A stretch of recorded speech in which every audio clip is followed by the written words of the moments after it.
Yeah, and Dan and I were joking. We thought they may play their way out of things the way they were playing the last week. But you see, and that'll show you just a week of being able to stay above water and stay in when they were showing some holes in the boat too. And now they sit in the World Series. Mike, enjoy it. We'll talk next week about some World Series baseball. Sounds good, my man. Thanks for having me. All right, you too. Mike Brandenburry, you guys check them out. Their latest in the series of Indians articles, didthetribewinlastnight.com. We'll take a break. When we come back, let's get you ready. Fantasy football for winners. It starts tonight. Patriots are playing. BJ Rudell joins us next. We're talking some fantasy football next. Brought to you by FantasyJocks.com. The maestro at the same time with the dope rhyme that I kick. You know and I know I flow some more funky shit. To add to my collection, this selection symbolizes dope. Take a toke but don't choke. If you do, you have no clue of what me and my homie Snoop Dogg came to do. It's like this and like that and like this and it's like that and like this and like that and it's like this and we ain't got no love for those. So just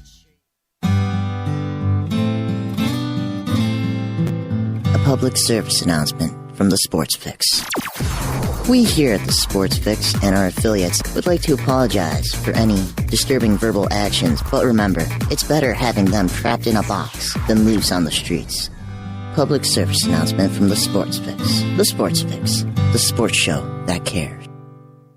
Guys, want to take just a second as we head into this break and remind you about the official business printing source of the Sports Fix, our friends at Signs and Ship. Signs and Ship, I'm telling you, Chris and Pam, they've taken care of me since day one, and they can do the same for you. Whether you're a small business that's already been established and you're looking to grow to that next level and expand your business, or perhaps you've got an idea that you just know is going to be a great business and you need to figure out how to brand it and how to promote it and put it out there, Signs and Ship is the place for you. If you need a logo, they can create one for you. They have a fantastic graphic designer. Business cards, signs, banners, yard signs, mobile advertising, anything you can think of that you need to promote your business, they've got it at Signs and Ship. The best thing about them, too, is each of their locations, whether it's the home base here in Elyria, Ohio that I work with, or their spots in Virginia, Florida, and Pennsylvania, it's all local sourced. Very important to me because we all understand that small business is the lifeblood of the community. So check them out, signsandship.com, or call Chris and Pam today, 440-323-6060, the home office in Elyria, Ohio. Signs and Ship, quality printing at affordable prices. Hey, Cleveland, this is Tristan Thompson of the Cleveland Cavaliers, and you're listening to Sports Fix. You love Cleveland, and you already know how much we love Cleveland. You know who else loves Cleveland? GV Art and Design. Everyday fans, you and I wear our pride on our sleeves. Now, you can wear your pride on your chest. GV Art and Design has one of the hottest Cleveland sporting lines. Log on right now to gvartwork.com. Check out all of their fantastic designs. And don't forget, use the sales code FIX10, FIX10, to save 10% on your total purchase. Follow gvartwork.com on Facebook, and remember, GV Art and Design, it's not just a shirt, it's a statement. Sports Fix listeners, like us on Facebook today. Facebook.com/The Sports Fix. Hey, everybody.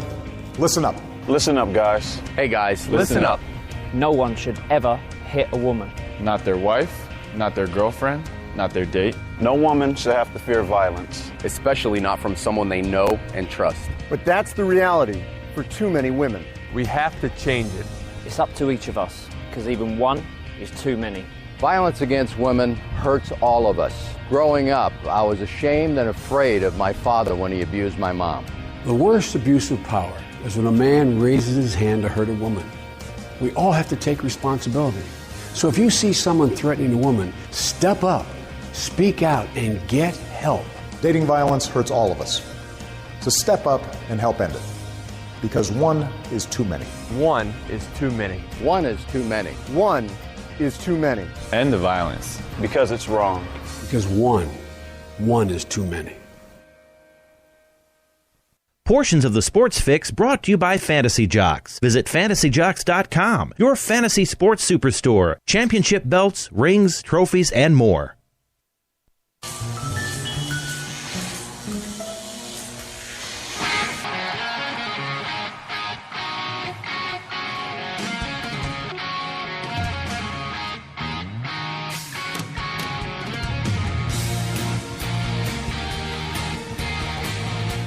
Welcome back to the Sports Fix live across the Sports Fix Radio Network. That's right, it is no more Miss Nice Guy time if you're in the middle of your fantasy football season, especially if you happen to know anybody. I don't know, I may happen to know somebody who has one of them big-name players who out of nowhere decides, he wants to be inconsiderate to your fantasy football season and, do something like tear an MCL or an ACL or a patella or one of those little delicate, dainty injuries that they like to get at this time of year. Oh, say like a Victor Cruz. Perhaps you are one of those people like I am here dealing with that here. Then this is why every week here on Thursday, Fantasy Football for Winners, the place for you is the Sports Fix. My man, the author of Fantasy Football for Winners, BJ Rudell, he's with us. He's going to join me on the hotline in just a moment.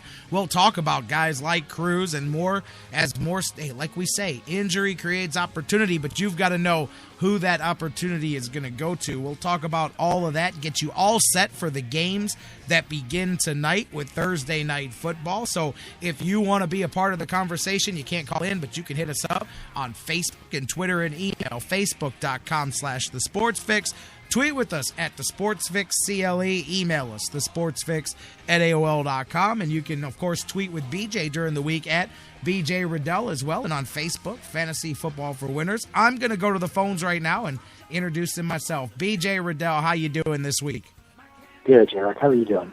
I'm fantastic. Glad to have you here with us, as always. And as you hear, I one of those people who did not have the best week last week. And, on top of getting rolled in my matchup because, one of my starting receivers decided to get hurt. Another one didn't show up. And I had 3 big players in single digits last week. It was terrible. But Victor Cruz being the big one, he goes down. And I don't know what was worse, that he got hurt or that he didn't hold on to the touchdown, man. He could have helped me out a little bit. Yeah. No, I'm just kidding. But Victor Cruz goes down, just like the latest here is we've got Marvin Jones. People thought he may be coming back. Boy, your boy Sanu is just looking even bigger now.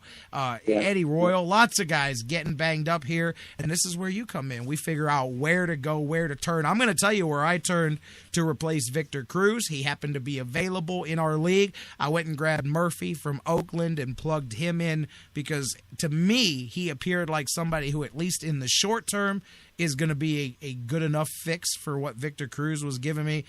Start right there. Tell me what you think of what I did and what you would do. You mean Lewis Murphy? Absolutely, Lewis Murphy. Yeah, I think he's a good option. He's there if might not, be you better tell me. You better tell me now because these games start tonight, man. Well, Lewis Murphy is a guy who has looked good, but part of that in Tampa Bay was when Mike Evans was out. With Mike Evans back, and granted, he looked good last week also with Evans back. You know what? He looked good with Evans I gave you the wrong guy. Different Murphy? Lewis Murphy was who I almost signed. I'm sorry, my fault. I signed Andre Holmes, but I actually had a waiver claim on both of them, and I got Holmes, and then I didn't get Lewis Murphy. But Lewis Murphy was on my list as the other one I wanted to ask you about. Anyway, I ended up with Andre Holmes. But go ahead, because a lot of people are looking at Murphy. Holmes is terrific. I picked him up last week, started him, helped me win my game last week.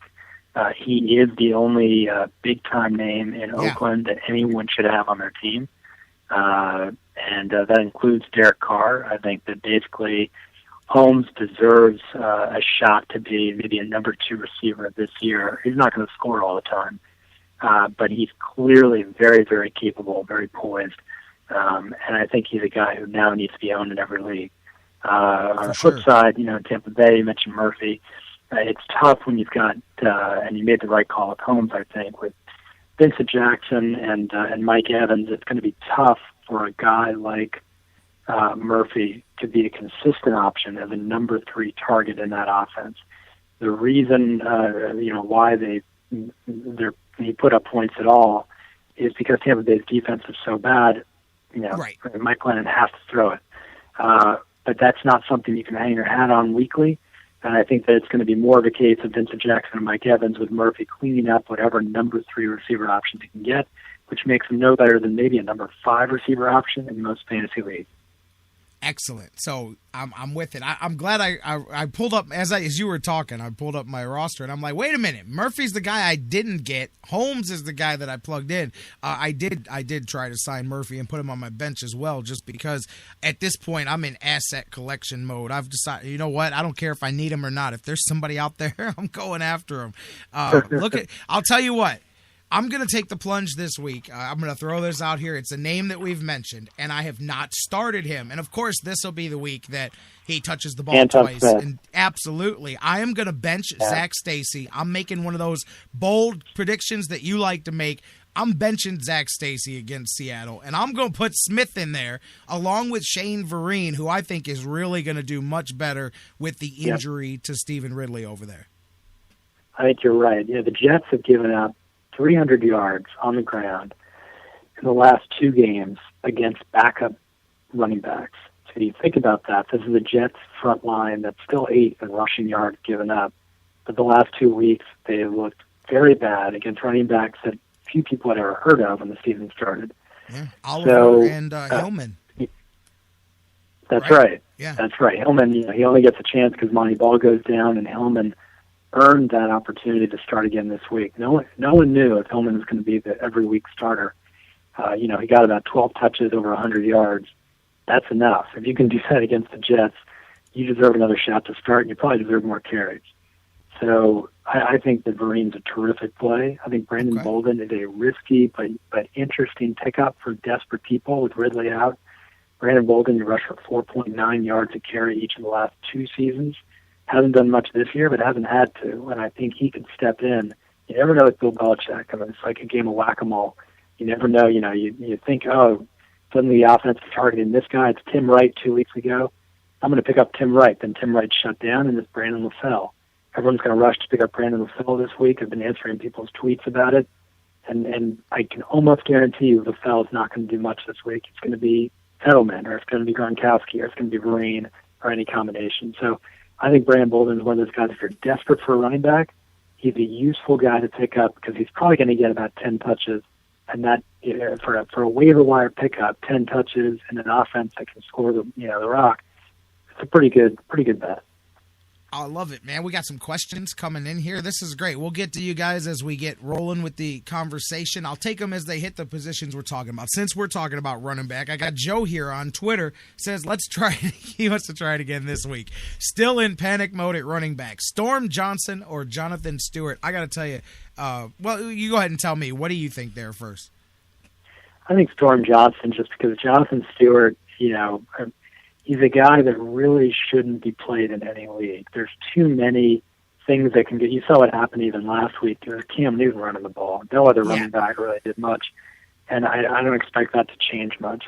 Cam Newton is the best running back on that team, and he's not a running back. And Jonathan Stewart is a major injury risk. I'm not super high on Storm Johnson because of that offensive line and the fact that he's still going to get some carries, given up by Denard Robinson and maybe Jordan Todman. But Storm Johnson has earned the chance to be the number 1 guy, and I think I would rather have my money on a guy getting 10 to 15 touches with a bad offensive line and hope he poaches a 1-yard touchdown than Jonathan Stewart, who might get 7 touches and may not do much with it. I'll tell you, I'm glad that Joe asked that because I had Jonathan Stewart. That's why I said I'll let you answer first. I had him circled as my kind of, hey, let's see where these guys are at, because I'm wondering if, they haven't had a running back really. They've had the backups. We had Fozzie going there, and we remember him from Cleveland. I wasn't sure if their lack of running was a function of not having a starting running back, or perhaps once they got Stewart in there, if that would change. I didn't know what his value would be, so I'm glad you answered that one there. Let's see. Let's start at the quarterback position. Well, you know what? Let's go around the injuries. Before we even talk about who to start and who to sit, I mean, looking at the injuries here, as I said at the beginning of the show, injuries create opportunities. That's our thing that we like to talk about here. Right. And who else are you looking at around the league that you've got replacements spotlighted here? I know throughout the season we've talked about guys like Alfred Blue, and then here we're doing it again. Where are you at now with some of these other guys? Obviously in Cincinnati with A.J. Green and now Jones, Sanu's been doing his thing. Greg Little. Now, obviously, those of us here in Cleveland would probably chuckle at that name, but Sure. do you see him in any way being impactful? I mean, of course, you got to catch the ball in fantasy football, but he's depth chart practice, fodder. There we go. How I see him. As soon as I read on Twitter that he was signed, whoever